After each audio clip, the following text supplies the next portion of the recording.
This is worksheet 3, looking at number 14. Absolute means I'm going to check the endpoints. And the way it asks this question, the absolute maximum value occurs at x equals. So I need the x value, not the y values. As opposed to number 15, what is the minimum value of f? That's a y value. So you've got to read carefully to make sure you answer the question correctly. Could you actually do number 14 just to remind me? Sure. So absolute max means I need to do a table of values with the endpoints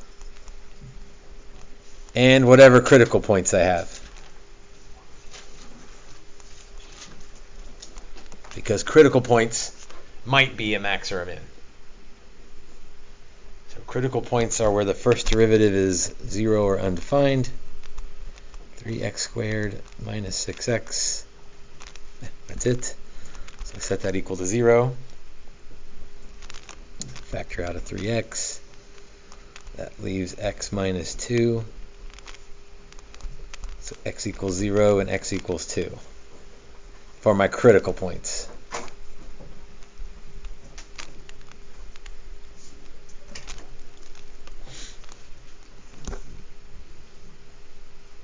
And so then I just have to check all of those critical points. When I say check, where am I checking them? The original? The original, because I just want to see who's the biggest. So I'm going to cheat. X cubed minus 3x squared plus 12 table. So negative 2 is negative 8, 0 is 12, 2 is 8, and 4 is 28.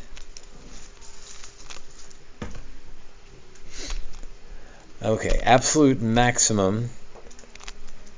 So the maximum is 28, but it occurs at x equals 4, and the question was, where does it happen?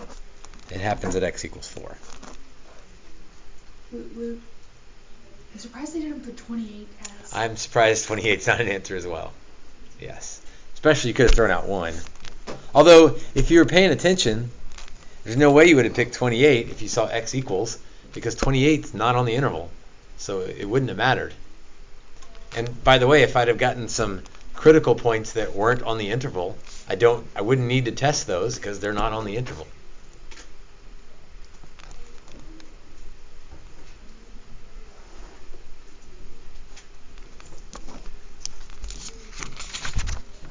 Anything else? What else? Let's do at least one more. Because there's no new information today. We're just going to work some of worksheet 4 together. So are there other questions from anything, really? 21. Which one? 21. 21.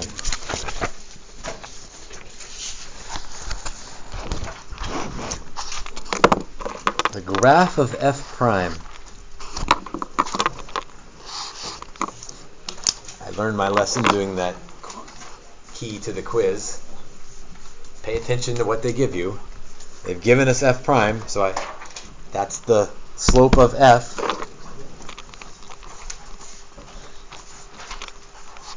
Is shown in the figure on the right. Which of the following about f at x equals negative 2 must be true?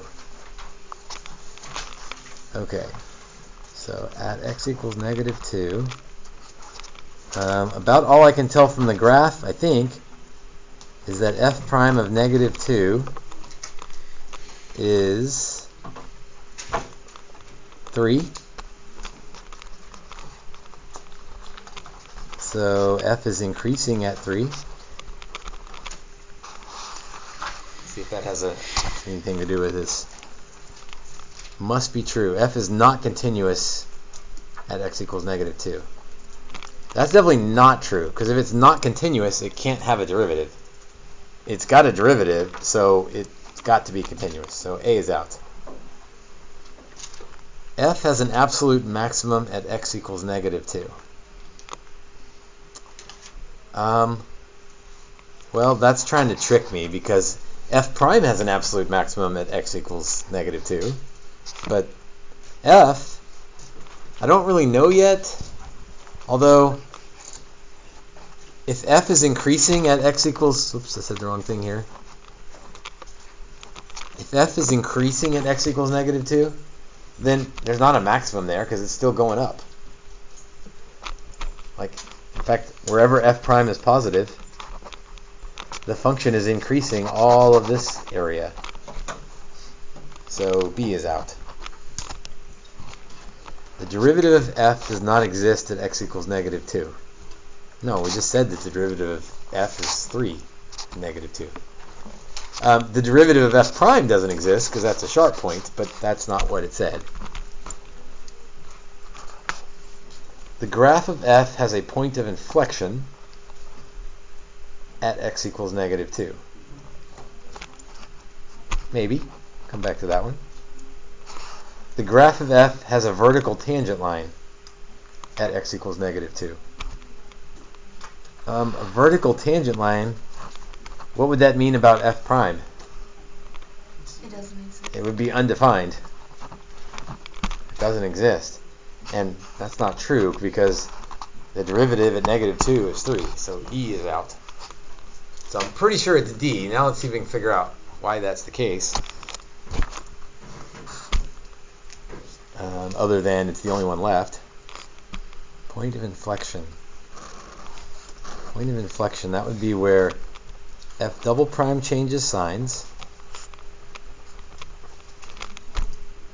But I don't really have, this isn't F double prime, so that doesn't really help. But F double prime, another way to say F double prime Concavity? is concavity, but I don't have concavity either. What about F prime is the same thing as F double prime? What of F prime is the same thing as F double prime? Okay, derivative. I'm going to use slope, but derivative is right as well. So the slope of F prime changes signs. Well, yes, that does happen.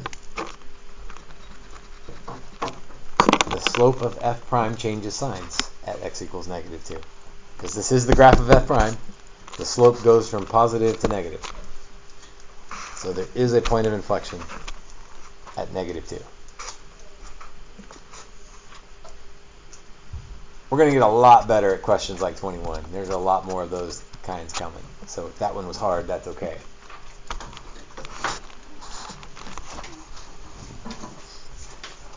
Other questions on worksheet 3? Or 2 or 1?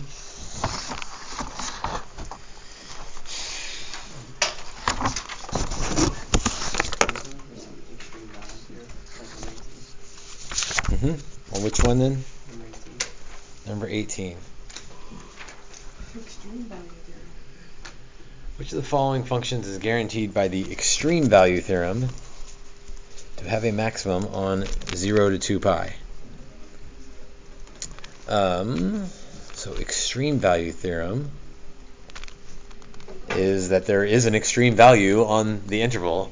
That would only happen if it's continuous on a closed interval. So I need to watch out for, right, if there's a hole at one of the ends, then I won't have an extreme value. So I got to be careful of that. Let's see. So I'm going to check the endpoints. That's really what I'm worried about. Well, endpoints and continuity. So sine of x, this is going to have a continuity problem at wherever 1 plus sine of x equals 0. Where sine equals negative 1. That would be at 3 pi over 2. And that is on the interval, so we got to be careful, because if that wasn't on the interval, we wouldn't be worried about it. So this thing doesn't exist at 3 pi over 2. Well, it's not guaranteed to have an extreme value if it doesn't even exist somewhere, so that's out.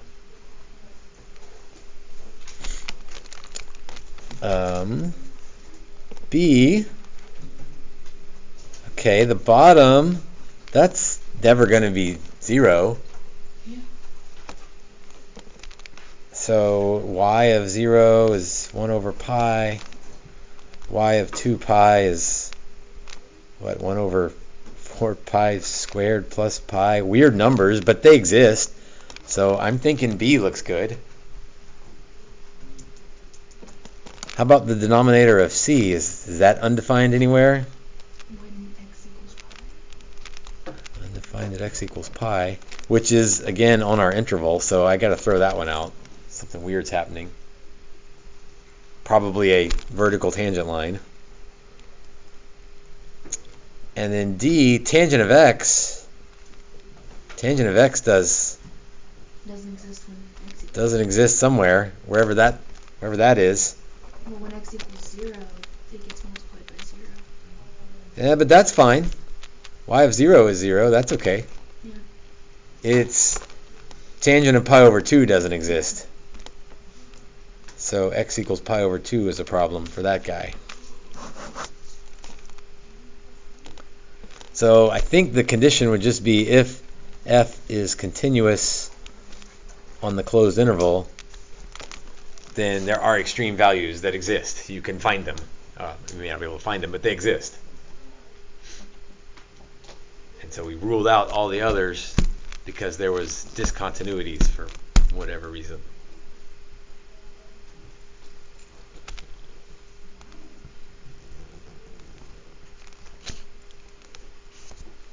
All right, let's look at worksheet 4.